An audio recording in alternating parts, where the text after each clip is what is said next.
Good morning, 4:30 in the AM. 4:30 in the AM. 4:30 AM. Mag-check out na kami and punta kami sa van. Sasakay kami papuntang Northern Blossom. Ayan yung labas ng transient namin. See you there.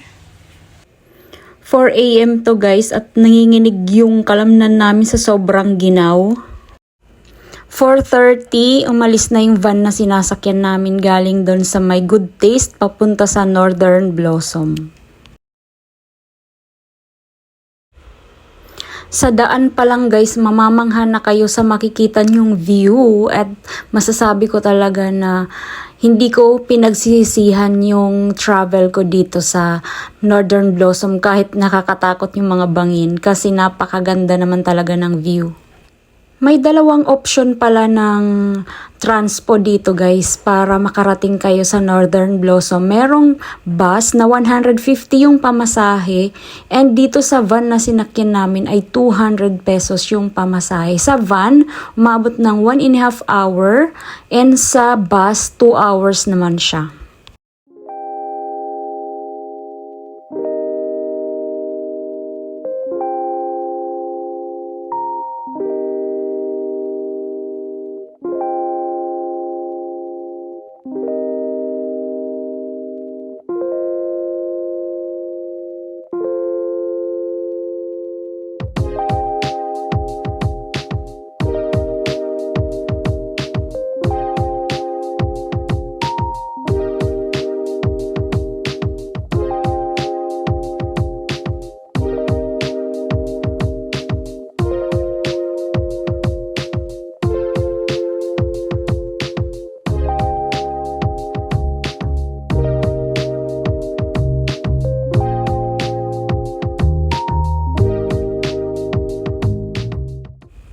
Finally, nakarating na rin tayo guys dito sa entrance ng Northern Blossom. Magbabayad kayo ng 250 sa entrance and 50 pesos sa environmental fee.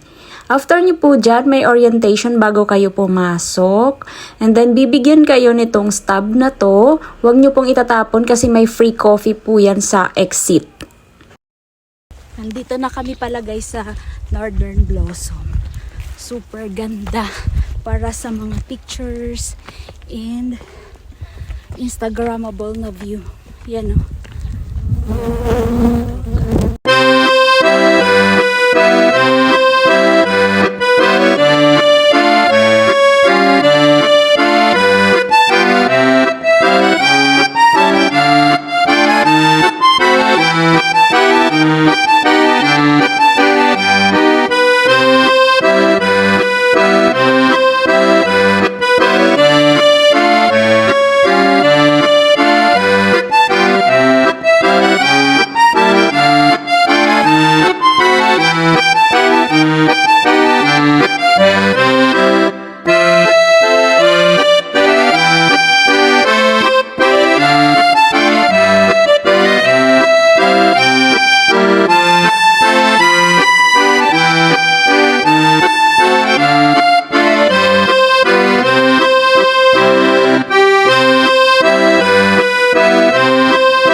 Kung medyo nanakit na yung mga tuhod nyo guys, mahihirapan kayo dito kasi parang rice terraces din to na malalaking spot pababa. Yan, medyo masakit sa tuhod pag medyo may edad na tayo.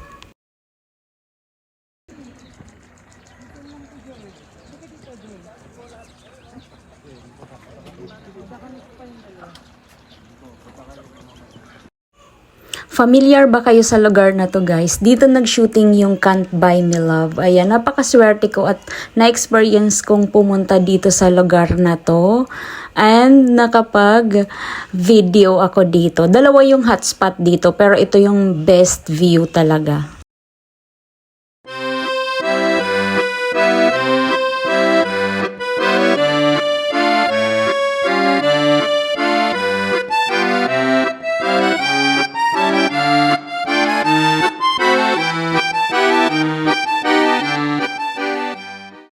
Ito nga pala yung second spot na maganda dito. Yan, bukod dun sa pinagshootingan doon sa Can't Buy Me Love dito din.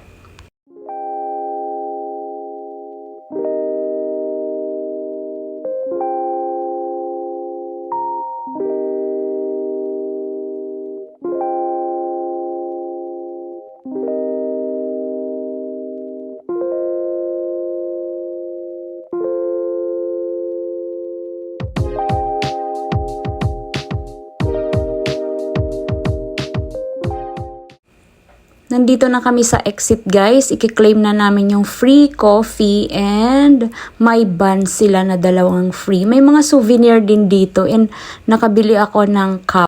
Sama ma? Ito po. Sige, para isabay ko na lang. Opo. Kahit na lang po yung maliit. Bagay dyan. Dito, sa likod ang daanan.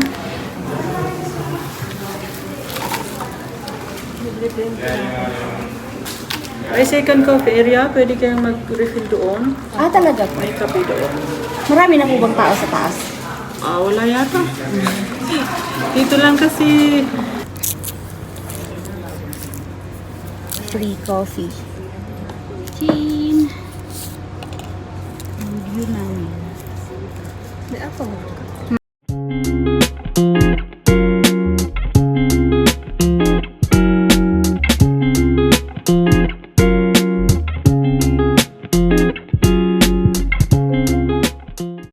And sa pinaka-exit mismo doon sa may katabi ng entrance, may mga mabibiling mga plants dito and mga t-shirts din. Ayan, kakaiba yung cactus na to. Agaw pansil. Mabuti naman yung sinakyan namin papunta sa Northern Blossom at saka pabalik ay isang van lang po. Kabisado niya yung daan so safe kami. Dito kami sa SM Baguio. Ang cute to. Yung mga flowers. Kumain kami sandali sa SM Baguio at umalis na din kami after. Hindi ko na na-videoan sa restaurant kasi ang daming kumakain. Yun, sa Kenny Roger kami. And pagdating dito sa may pila ng taxi, nagulat kami kasi meron pang magbubukas ng pintuan mo nakapila. Kasama din yan? Lengua, 6 for 100. Dito na lang kayo. Hello, ate! Hindi na nga po para may lalagyan po. Kawawa naman. Oh, diba? Ay, naka-record nga. 150 yung bag. Dalawa. Same one. Pauwi na kami. Nakabili na si Delia ng mga gulay. At kung ano-ano. Ito lang nabili ko. See you again. Bye. Ayan. Mura lang. Ang dami. 40 pesos. 40 pesos lang. Grabe. Talaga namang babalik-balikan mo ang Baguio kasi napakadisiplinado ng lugar nila. Like yung pedestrian lane, pag nakita ng mga sasakyan na may tatawid, humihinto talaga sila. Number 2, yung mga taxi, walang nangungontrata. Talagang metro talaga lahat sila. And yun ang experience ko bukod sa malamig na napakabait pa ng mga tao. Shout out nga pala sa Paladins family sa Santiago, Haro, Leyte. Ang nagpa-shoutout po ay si Daniel Paladin. Thank you po for supporting my channel.